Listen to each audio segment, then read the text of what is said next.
Welcome to ChristAssembly.org. My name is Bert Allen.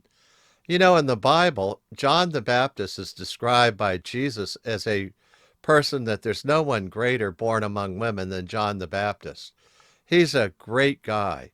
He's the forerunner predicted in the Old Testament who would come before Jesus and prepare the way for him. He would make the crooked way straight, and he would proclaim the gospel of repentance to the people of Israel. He'd encourage them and exhort them to come out and repent of their sins and be baptized in the name of Jesus, and then do deeds in keeping with that repentance.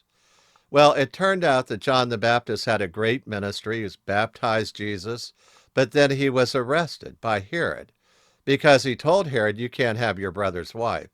So while John the Baptist was sitting in prison, he just sent two of his disciples to Jesus. And we're going to pick that up in Luke chapter 7, verse 18 right now.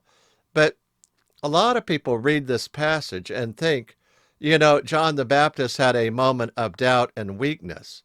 He was doubting as he sat in prison that Jesus may have been the Christ or maybe not. Because in some people's mind, John the Baptist was thinking that the Messiah, when he comes, would be a king, set up his kingdom and vanquish his enemies. But that's attributing a lot to John the Baptist, what was never said in the text. So let's go see what the text says and see if John really did lose his grasp that Jesus is the Lamb of God who takes away the sin of the world. Did he start to have doubts about that? Is that what the verse is going to talk about when he says, you know, are you the one we're looking for or another? But let's go read the text and see if we get some clues.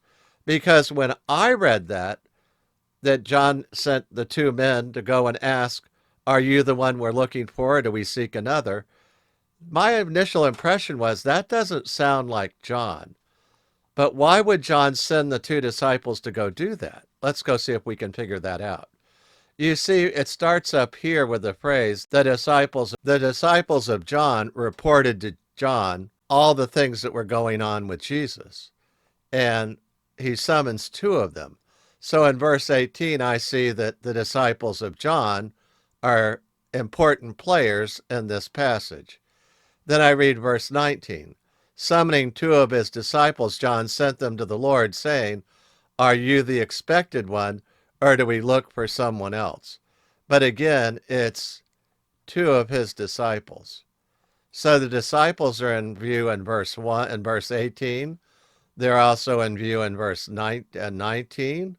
And remember, they start out as disciples of John in verse 18, and he has more than two because of verse 19, because he chose two. That implies to me he chose two out of others. But John knows his time is short because he's in prison with Herod, and Herod doesn't like him, but Herod's a little afraid to kill him too because of all the people. But surely enough, John's going to die in prison. But that's not the focus of our story today. Verse 19, summoning two of his disciples, Jesus sent them to the Lord, saying, are you the expected one, or do we look for someone else? Does that imply that John's suddenly having a lot of doubts? But remember, John's the one who spent his whole life preaching about Jesus and preparing the way. This phrase, are you the expected one, that whole phrase there, that sounds completely out of character for John. So we've seen so far that the emphasis in this passage is on the disciples of John, two of his disciples. So now let's go read verse 20. When the men came to him, so these men here are the disciples of John. When the disciples of John came to Jesus, they said, John the Baptist has sent us to us. This is a key phrase. John the Baptist has sent us to you. It's a key phrase because it describes what John was doing and his purpose for doing it. Because they're going to ask him a very specific question. Those two disciples coming from John to Jesus are going to ask, are you the expected Messiah? Are you the one?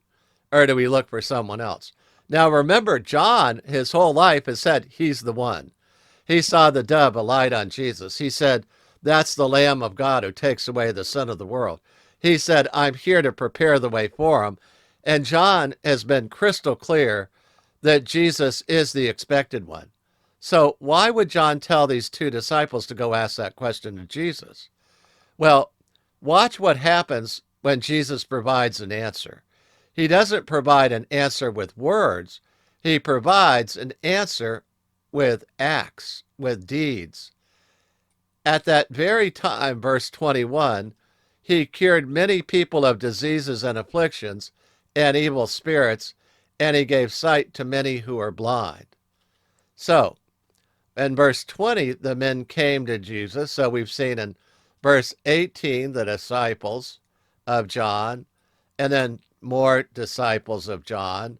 And now we look and sent them, and the men came, disciples of John, and they ask him the question. But let's read verse 21. How does Jesus answer their question? Are you the expected one, or do we look for another? He didn't do it with words. Verse 21. At that very time, he cured many people of diseases, afflictions, evil spirits, and he gave sight to many who were blind. And then he answered them and said, so the them again are the disciples, right? So we've seen the disciples of John in almost every verse. Go and report to John what you have seen. Notice the emphasis now is upon seen and heard. Jesus is saying to those two disciples, you're now eyewitnesses of me and what I'm doing. I'm curing people of disease, affliction, evil spirit. I'm giving sight to the blind. The lame are walking, the lepers are cleansed, the deaf hear, and the dead are raised up, and the poor have the gospel preached to them. Those are all messianic prophecies that Jesus is fulfilling right before their eyes. So let's go back to John. He said to them, those disciples, go and tell John what you've seen. So, in virtually every verse, it's been about the two disciples. And here's the thing, John wasn't doubting. He had another purpose in mind with those two disciples.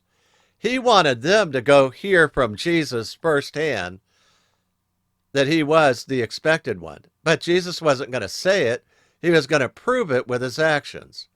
That Jesus is going to prove that he really is the Messiah because he fulfills the prophecies about Messiah in the Old Testament, about taking care of diseases, afflictions, evil spirits, and then the blind receive sight, the lame walk, the lepers are cleansed, the deaf hear, the dead are raised, the poor have the gospel preached to them.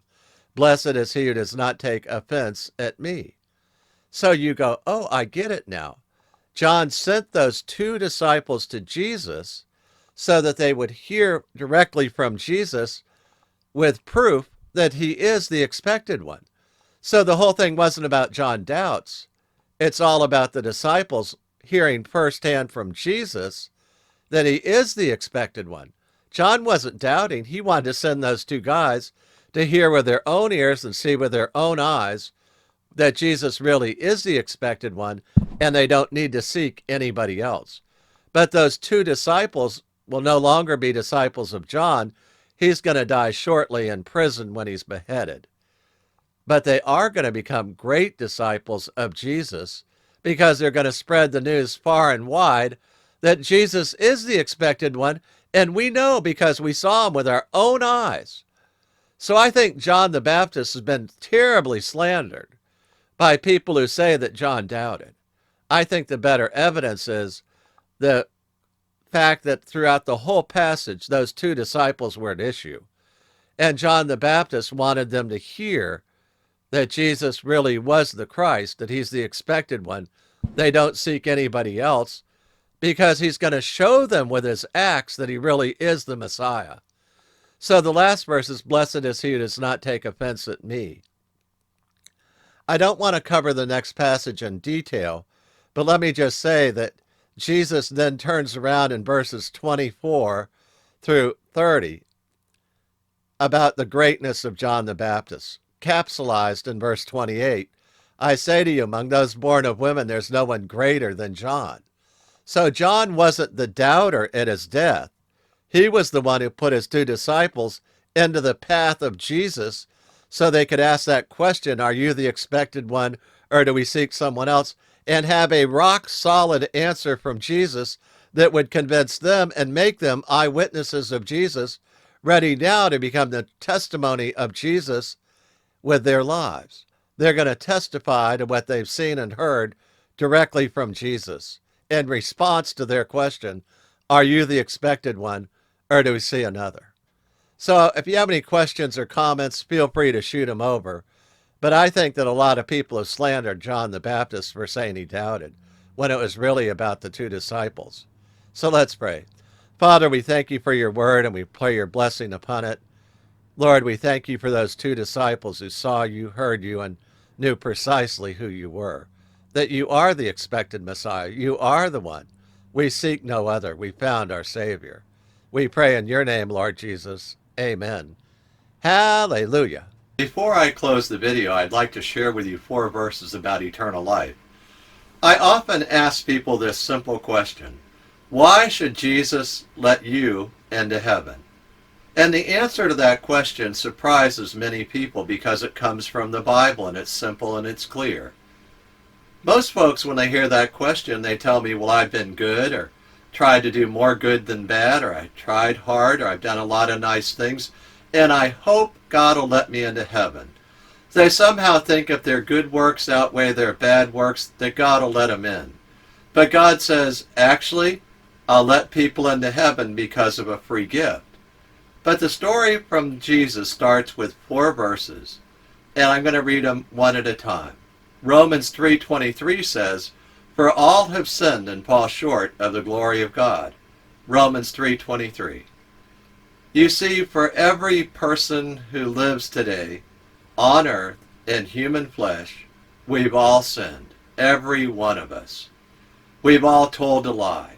We've all done or said something that made somebody else angry, and we were doing it out of anger ourselves. We've all done things to hurt other people at one time or another. God says that's all sin, and I look upon that as falling short of my glory, God says. God says we should never fall short of his standard, which is the glory of God. Well, is it serious that we've sinned? Should I be worried about that? Everybody sinned. Why should I worry? Well, consider Romans 6:23. For the wages of sin is death, that all of us deserve the death penalty. At the moment we sinned, we incurred the death penalty for the smallest sin or the biggest sin. I'm happy that Romans 6:23 continues and says, but the free gift of God is eternal life in Christ Jesus our Lord. You see, if you've been listening carefully and thinking about what the Bible says, so far we've learned that we're all sinners, we all fall short of the glory of God, and we all deserve the death penalty. This doesn't sound like good news until you read the last part of that last verse. It says that God has a free gift for all of us. It's in Christ Jesus our Lord, and it's eternal life. The free gift of eternal life that only Jesus Christ can give you. He said he's the way, the truth, and the life. No one comes to the Father but through him. Why would God offer us this great gift if we're all sinners? Well, Romans 5:8 tells us. It says, but God demonstrates his own love toward us, in that while we were yet sinners, Christ died for us. He died for us. He died in our place. God loves sinners like you and like me. He died in my place and in your place. He paid the death penalty for me. I often illustrate the free gift like this. That I have this old Nissan truck. It has 285,000 miles on it. It's not that great a truck. It sits at the beach every day. But I illustrate the point this way. I hold up the keys to my truck and I say, I'm going to make you a symbolic gift of my truck. But until you take the keys out of my hand, it's not your truck yet. Well, let me tell you what I mean. A lot of people have been going to church for years. They know all about Jesus. They can quote verses about Jesus. But they know in their heart that they're not quite right with God. And there's never been a day in their life where they've been born again and they know it. You see, they're just staring at the keys in God's hand, and He's offering you the free gift today of saying, reach out by faith and receive that free gift and take it into your heart today. Receive the free gift. Okay, how do we do that? Well, Romans 10:9 tells us how to do that. It says that if you confess with your mouth Jesus is Lord and believe in your heart that God raised him from the dead, you will be saved. And he means saved from the death penalty, eternal destruction. So we can receive that free gift right now by faith, and we can pray a prayer together. I urge you to pray with me. I'm going to pray it right now. Lord Jesus, I thank you that you love me.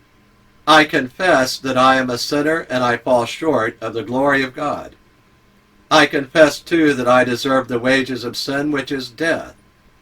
But Lord, you offer me the free gift of eternal life in Christ Jesus our Lord. I accept that free gift right now. I believe that you love me and that God died on the cross for me, that Jesus Christ is God, and he died on the cross for me. You paid the death penalty for me, Lord Jesus. Thank you so much. I confess with my mouth Jesus is Lord, and I believe in my heart that God raised him from the dead. I repent of my sins, and I accept that free gift, Lord. Thank you so much that you have forgiven me. In your name I pray. Amen. Now, if you prayed that prayer with me, I'd love you to send me an email and we'll rejoice together. Send me the email at friend@christassembly.org. That's friend@christassembly.org. I look forward to hearing from you. Hallelujah.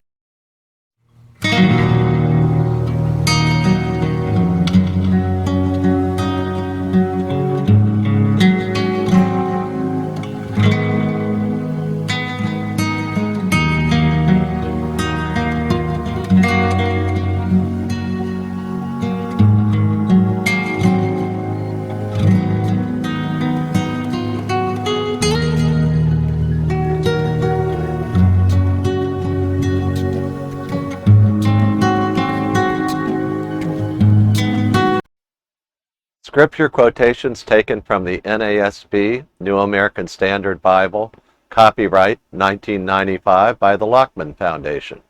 Used by permission, all rights reserved.